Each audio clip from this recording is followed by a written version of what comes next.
The online classes have skyrocketed, literally. Ladies and gentlemen, thank you so much for joining us again on Ask How About. I'm your host, as usual, Pranay Reddy. Today, let's start with E. E as in electronic. You know, emails or electronic mails, emojis or electronic emojis, elephants or electronic elephants. You know, which is French for electronic pants. So we are a part of a digital world, which is, let's be honest, it's all around us. And it's been growing exponentially, especially in the past decade, ever since the advent of smartphones. Because we have everything on our fingertips. We want to go to a restaurant near us, we just say, restaurant near me, and we go there. And if you want to listen to our favorite artist, which, let's be honest, it's always Pharrell Williams. He's your favorite artist because he's always so happy. It's been especially key during our lockdown because we've been able to stay connected to all of our friends and family, even if they're not close to us. I mean, not just geographically, even close to our hearts. Let's face it. That's honesty right there. And it's especially been key for academic institutions. They've been able to have online classes. The online classes have skyrocketed, literally, because all the institutions, schools, and colleges have been trying to finish off the syllabuses in semester time, and online classes are the only way to go. They've also given us a few gems of moments. Before I start, yes, who is this Jethalal? Come on the video first. Signal चलेगा sir signal sir आपका system मेरे ख्याल से सही नहीं है जी alt F4 दबाएं सही हो जाएगा आपका ऑल्टो फॉर कॉल क्या दबाऊं मैं alt F4 okay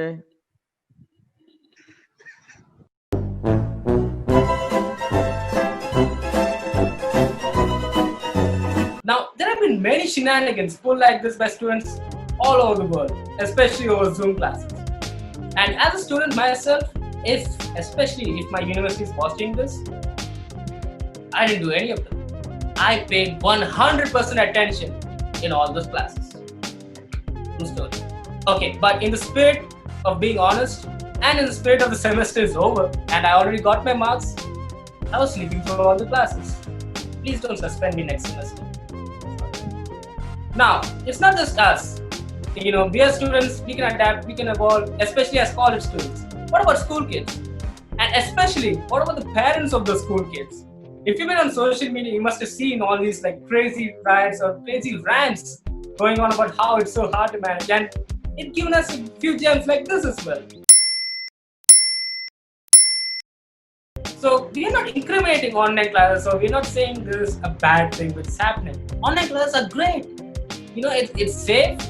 All the kids and families, they're not safe because of them. So they're safe and it's convenient. Let's face it. I'd always want to wake up in my bed and attend class through my laptop without having to going anywhere. I don't have to get ready at all. I can just wear a box of shorts and just attend classes. Isn't that great? So online classes are great and all, but how does it affect learning? Because it's a break in routine. We don't usually get up on our bed and attend classes now, do we? So a break in routine, how does that affect learning itself?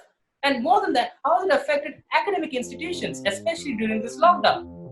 So we thought we'll talk to an expert to find out all those answers. The expert we have on today is Juhi Bansal. She's a banker turned entrepreneur. She has had 10 plus years in financial sector and has 5 plus years in entrepreneurial services. She's the founder of Closet Buddies and she's the founder of Empower Now, which is a strategy and operations consultancy. She got her MBA in Symbiosis Center for Management and Human Resource Development. And right now, she's the Associate Director in Learning Initiatives at Ahmedabad University. Now, well, those are her titles, you know, normal titles which everyone knows of. But here's a title you might not have known of at all. Her legendary title. According to legend, she is one of the greatest travelers in this century. And according to history, or rather in the future terms of history, she'll be known as one of the greatest explorers of our time. So here to talk about her passions of travel and online classes, Juhi Bansal. Juhi ma'am, thank you for being on our show first and foremost. And first off, I hope you and your family are safe. Yes, thank you so much, Pranay. We are, yes, as fine as we can be during the lockdown. Yes, thank you so much. And I hope you guys are also doing well. Thank you for asking, ma'am. We are doing well. Thank you for asking. And so, before we get into academic learning or online institutions, let's just start with your journey, ma'am, because you have had a very dynamic career, if I may say so myself. And I just wanted to ask, what journey has led you to be in the current position you are in Ahmedabad University? Pranay, I was always interested in education, but of course, I did not start my career in education. Right after B school, I, worked at a bank, and I worked there for about 6 years. But I was always interested in education. So even before, I went for my master's, and right through my graduation, and even before that, I was always interested in education, and I had been doing summer jobs around teaching and learning. And then after I joined the bank, I always felt like this is not my this is not how my career will end. My career will end in something else, which is going to be around education. So one fine day, I just quit my job and started something called Empower Now, which is which was a startup on skill development, and I designed modules for B schools and engineering schools around employability skills, basically. So that's how I started my journey in education. And I was at kept running Empower Now for a long time. In fact, I also started consulting with Ahmedabad University around that time. And then, I was offered a full-time job at Ahmedabad University in 2016. And that's when I realized that if I really wanted to be in education, maybe taking up this job was a better option, because I could see my ideas being implemented real time rather than just advising schools and colleges, and I wouldn't even know what was the effect of my advising them. So I joined Ahmedabad University, and as they say, there's been no looking back after this. So I've been enjoying my stint here. And that's a great message, ma'am. It's like truly follow your dreams, follow your passion, and life will make sure you get there. And really, that's wonderful. And so then I also have to ask you then, there must be some secret to your success, a mantra maybe, where you be like, I believe in myself or whatever. So I don't know if I really have a mantra. Of course, when I was just telling you my story, you said that following your heart might be the mantra, but a lot of times we make that mistake and we say that if our heart isn't in something, we don't want to do it.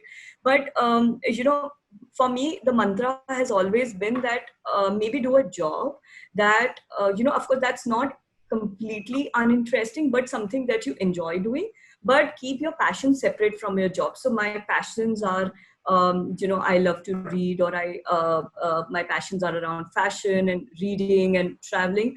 So those are completely separate from my job, which is around education and teaching and learning. And I think that's my biggest mantra of keeping happy in life, that if I want to completely shut down from the world around me, I can always escape to my passions. Which is not the case when you're following your passion as your job, right? Because at one point you start treating it as your job, and then it's not an escape for you anymore. So I think that's my mantra. I keep work and play separate. Well, that's actually, you know what? I'm going to follow your advice on that from now on. So thank you for that as well. I hope Jaideep won't kill me, because Jaideep is following his heart and he's doing very well. But Jaideep, maybe I'll talk to you after 10 years when, work becomes monotonous, and then maybe we'll have a chat. So, so for all the viewers who don't know, Jaideep is a freelance photographer, and he's part of Ask About as well. He's our editor and the guy who oversees all of our video equipment and stuff. So Jaideep, we'll have a talk afterwards, like ma'am said.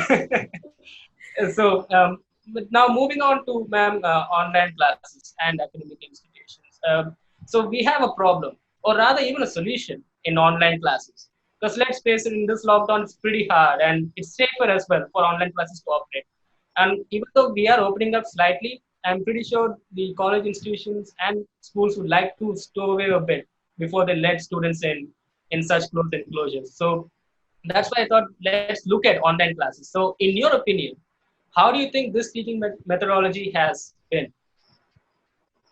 So, Pranay, if I talk about the last semester, we had to all of a sudden stop students from coming to the campus. Like, one fine day, we decided that from tomorrow, students will not come to campus because it didn't look safe anymore. And we also at the same time understood that we have a responsibility towards these students to finish their semesters in time so that they don't suffer. And that's why we immediately moved all our classes online. In fact, I think we are one of the very few universities across India who managed to finish their semesters already in time. So, that didn't come easy. Of course, we were prepared to go online. We had a Zoom license, and most of our classes were already done. So we were only looking at about 6 more weeks of classes in this semester, and of course, the final evaluation. And it didn't happen easy. In fact, I'm sure you guys would know that we had a team of IT. We had an IT team basically that made sure that everything was very seamless for the faculty and the students, and it wasn't easy. I mean, a lot of not just our students, our faculty is not used to teaching online, and they were also wondering if we could just postpone the semester. But I think one positive thing was that everything agreed to doing this experiment, and they said okay. Of course they were reluctant in the first instance, but then they said okay, let's do it. So we moved completely online, and then of course I think what worked is that we took a lot of feedback. So I personally went into every Zoom class possible for every faculty. And I think I must have interacted with almost all students one-on-one in those classes just to understand what are some of the problems that they were facing in online classes and how could we make those better. So if there were immediate solutions, we immediately, made those changes in the classes and applied them. If there are long-term changes that need to be made, we are making those changes now for the next semester, the upcoming monsoon semester, and hopefully those problems will be resolved. There were other problems like broadband and connectivity issues. So our IT team was very helpful in that manner because they shared plans with students of what plans they could subscribe to and get seamless internet connection. So a lot of work has gone into it, and I'm sorry if I answered your question, or did I completely go away from what you were asking me? Did I answer your question? Kind of. I was just more focused on, in your opinion, do you think this teaching methodology is, how accurate is it? Like, how good is it, in your opinion? That was more. So, Pranay, if you were to ask me, is face-to-face better? Of course it is. Nothing beats face-to-face because you're sitting in the class with the faculty. The faculty can look at your faces, understand whether you understood a point or not. You can look at the faculty, immediately stop them and say, we didn't understand this point. Could you repeat it? So there's a constant interaction. So that way, of course, face-to-face is online is not the same as face-to-face. But considering the circumstances, I feel like online classes do the job of face-to-face very well. So, we have Zoom, we have Google, Hangout, and you can be in the class. You can, there's a whiteboard. There's a lot of, you have breakout rooms, so you can do group discussions. You can stop the faculties if you have a doubt. You can ask your questions in the chat. You can even, of course, cameras are not on all the time. So the faculty cannot look at your faces to know whether you've understood a point or not. But I still feel that if anything comes very close to face-to-face class, it is online class. And I think if it is the only way to go forward, I think we can eventually make more improvements to it, and we can get there even more. So I think, online classes are the way of the future. All right. So I'm glad you brought up a point before me about how, at least in terms of our university, we did so much to make sure we bridge the gap. But in general, that's the point I want to focus on in terms of online classes. Yes, it's the best option available right now. And it is the way to go, like you rightly said. And what I want to ask is though, how effective is it for a student? Now, let's face it, online classes are important right now, but for a student who has opted for a semester to go to college or go to school and study, and who's not opted for an online class, his or her process of learning is broken because the routine is completely different. You wake up at your home. I can give you my own experience. I used to wake up at my bed, switch on my laptop, and then just be on class. And while it is very convenient, I'll be very honest, but in terms of learning, does it play a role in how well a student can learn or cannot learn from this? So Pranay, I will just say that it is a new way of learning, and I can understand you guys are not used to it, of course, because you've studied in a very different manner for 18 years or 20 years of your life. So, for you, it is completely different. If I take the example of my 5-year-old, even for her, she just started going to school a couple of years back. But for her to now do online classes, it's not easy because she can't see her ma'am, or, she can't see the other friends around her. So I know that you guys are missing the feel of the campus. And it's not just the class. It is, outside the class, the bonding that you guys had with your classmates and the informal interaction basically is what you're missing. But as far as the learning in the classroom is concerned, I think that should not be getting compromised just because it's an online class. In fact, if I look at it, I am now thinking that earlier we used to say that, there was this very good faculty in the US and we wanted to call them. And, of course, the dates won't work and we would never have them. But now we are thinking of having an online session with them where they would teach an entire semester without even coming here. So earlier we had this mental block because we always thought classes are face to face.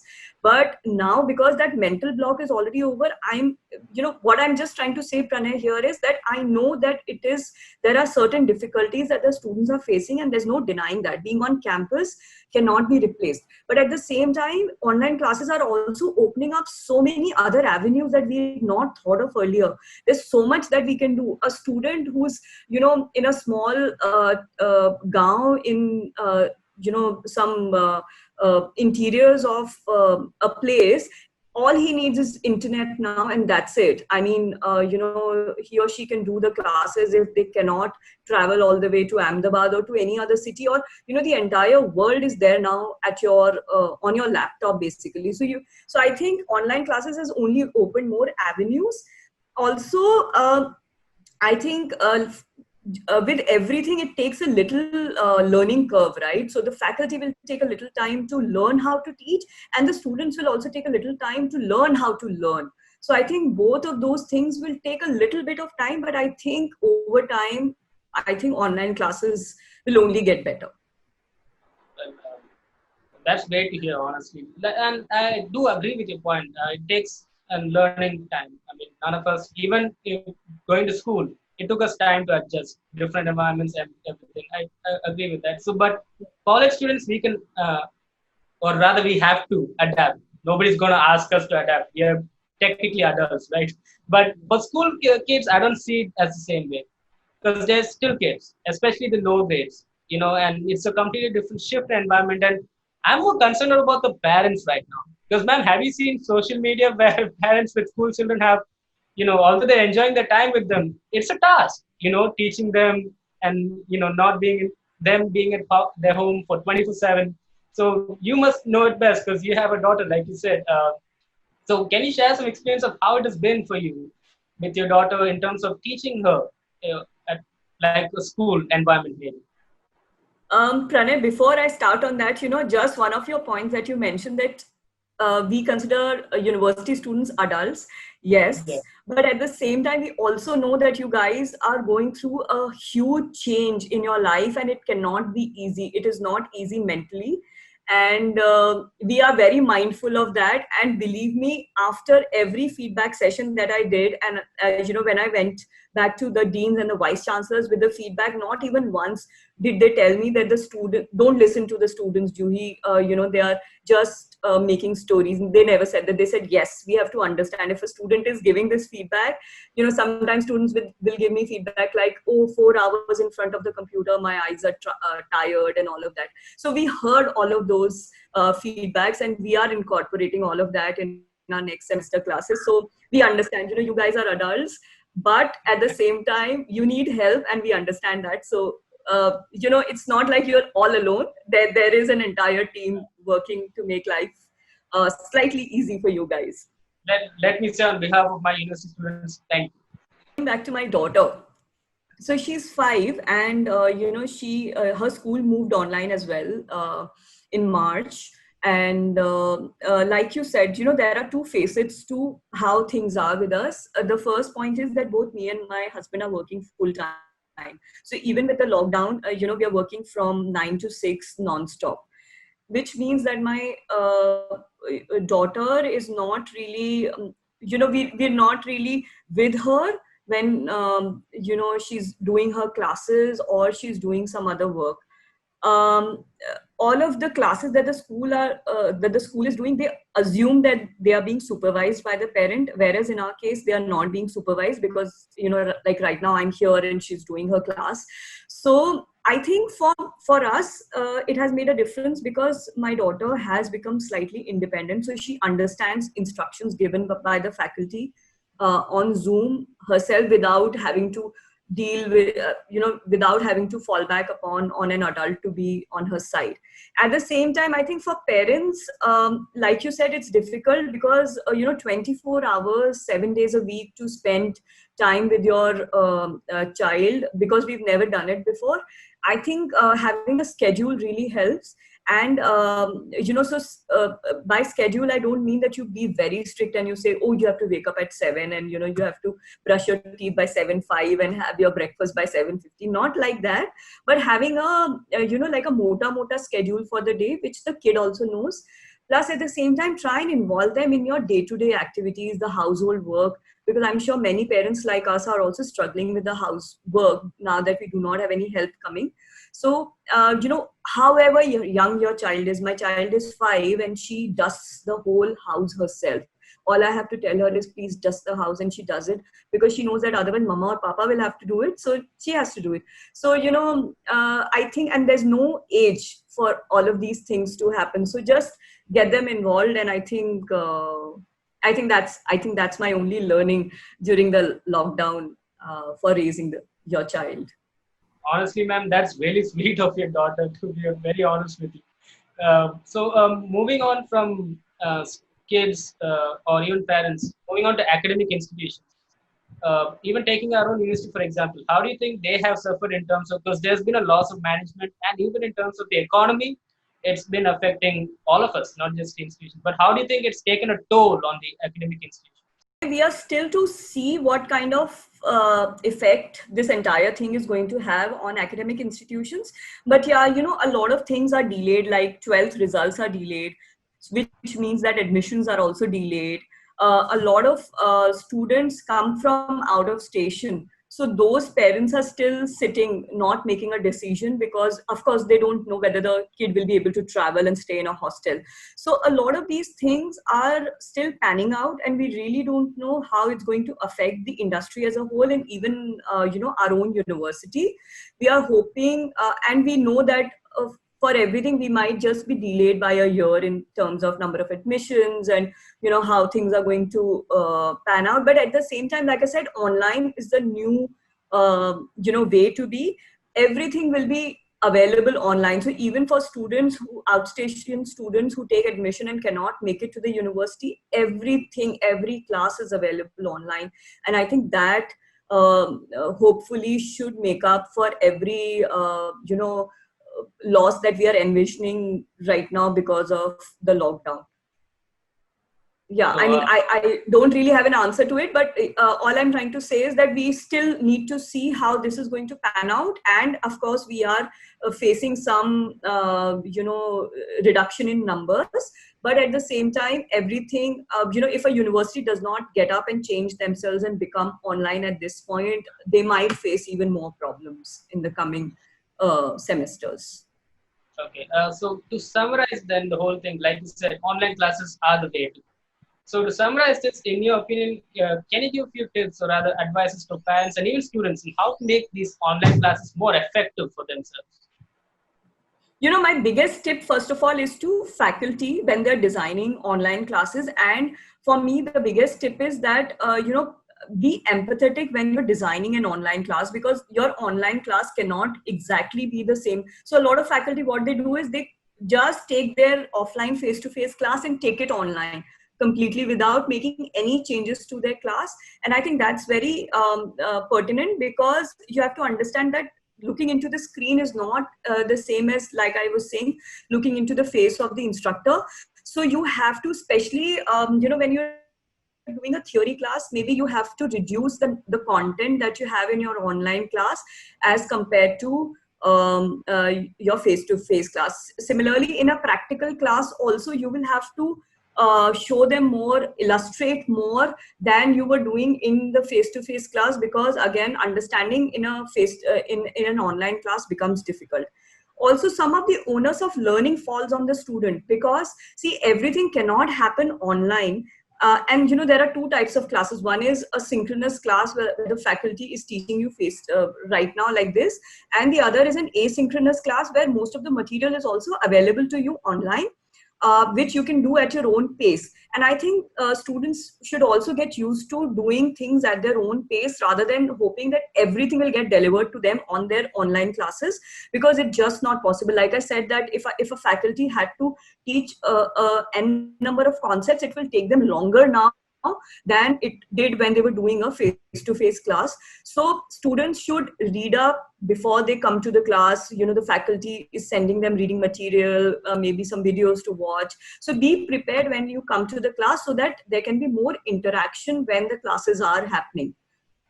Yeah, I mean, that's a big tip, and if you can do it, nothing like it. Well, honestly, like you said, since online classes, I have to incorporate that in all aspects, and I'm pretty sure it'll become the new normal. I'm pretty sure we'll all adjust to it, not just us, even academic institutions and teachers. Hopefully, maybe you can come up with a new learning pedagogy in online classes themselves to make it much more fun and interesting. So, ma'am, thank you for doing this with us. But before you leave, I just have one question I want to ask you. It's about your traveling. They're legendary travels. Your passion for traveling is everywhere. So where did that come from? Like you said at the beginning, your passions are something which you want to escape into afterwards. Is that something, that's how traveling developed into? So Pranay, when I was younger, I didn't really travel a lot, because I come from a normal middle class family, and traveling was at least 20 years ago, traveling was not at a middle class family's top of the list agenda. So we didn't really travel a lot, but we did take one family holiday a year, and it would be to a nearby place like a Mount Abu or a Jodhpur or something like that. And I would enjoy those holidays a lot. But I didn't really understand travel till then, and it's only when I grew up, had started a job of my own, started making my own money, that I slowly discovered traveling. I went on a couple of holidays, and the first couple of holidays were like done by travel agents, so every agenda was set by them, and I was just following that. And then slowly I realized that how am I traveling like this? When someone else is deciding for me that this is what I should be doing in a destination. And that's how my love for exploring the world developed slowly. And over the last, I think 10-12 years, I have really traveled a lot, and my passion for traveling has evolved with each travel. I now understand, I now do my own research, and I do not use a travel agent at all for anything. Everything is done by me, right from ticket booking to everything else. And yeah, I mean, I really explore a place locally fully before I, so that's how I plan my travels. Well, that's great. That's really passionate, ma'am. And I hope the viewers are watching would learn a few tips from you in terms of traveling as well, because you seem to be a pretty good expert in that as well. So finally, I say thank you for doing this with us, ma'am, and thank you for being with us. Thank you for having me, Pranay and Jaideep and Pratyush. I had a really good time, and I hope I was able to share some tips with you guys. Thanks a lot. Thank you, ma'am. Thank you.